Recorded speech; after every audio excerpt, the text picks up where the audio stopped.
हमारा जीवन कई बार भविष्य की चिंताओं में उलझ जाता है। हर कोई इस बात पर परेशान रहता है कि आगे क्या होगा।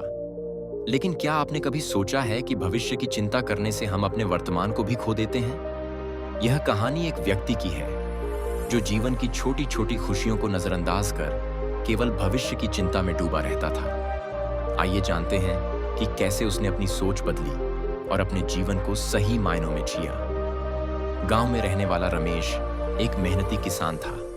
उसकी सुबह खेत में काम करने से शुरू होती और रात अपनी भविष्य की चिंताओं के साथ खत्म होती। वह हमेशा इस बात से परेशान रहता था कि अगर अगले साल बारिश नहीं हुई तो क्या होगा, अगर फसल अच्छी नहीं हुई तो परिवार कैसे चलेगा। हर पल उसे यही चिंता खाए जाती। रमेश की पत्नी सरला बहुत समझदार थी। वह हमेशा रमेश को समझाने की कोशिश करती।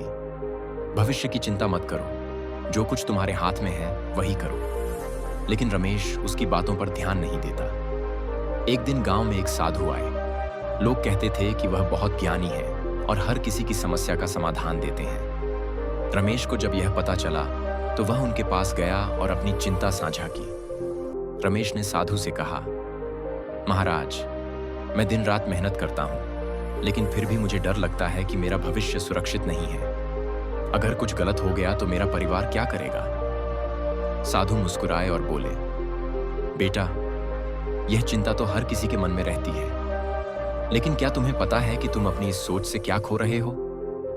रमेश ने हैरान होकर पूछा, क्या खो रहा हूं महाराज? साधु ने रमेश को पास बुलाया और एक गिलास में पानी भरकर उसमें थोड़ा नमक डाला। उन्होंने रमेश से कहा, इसे पियो। रमेश ने पानी पिया और कहा, महाराज, यह बहुत कड़वा है। साधु ने फिर उसे एक झील के पास ले जाकर उसमें नमक डाला और बोले, अब झील का पानी पियो।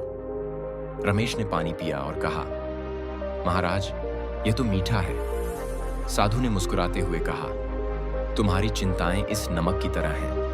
अगर तुम इन्हें अपने छोटे से मन में रखोगे तो वे तुम्हारे जीवन को कड़वा बना देंगी, लेकिन अगर तुम अपने मन को इस झील की तरह विशाल बना लोगे तो ये चिंताएं तुम्हें महसूस भी नहीं होंगी।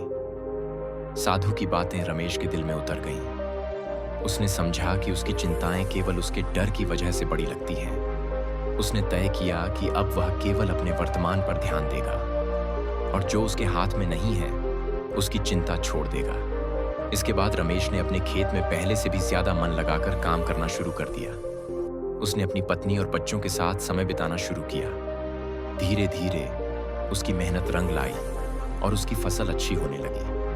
रमेश ने यह समझ लिया कि जीवन को जीने का असली मजा वर्तमान में है। भविष्य की चिंता करने से न केवल हम अपना वर्तमान खोते हैं, बल्कि अपनी खुशियां भी गंवा देते हैं। भविष्य की चिंता करने के बजाय हमें अपने वर्तमान पर ध्यान देना चाहिए। मेहनत और सकारात्मक सोच से हर समस्या का हल निकाला जा सकता है।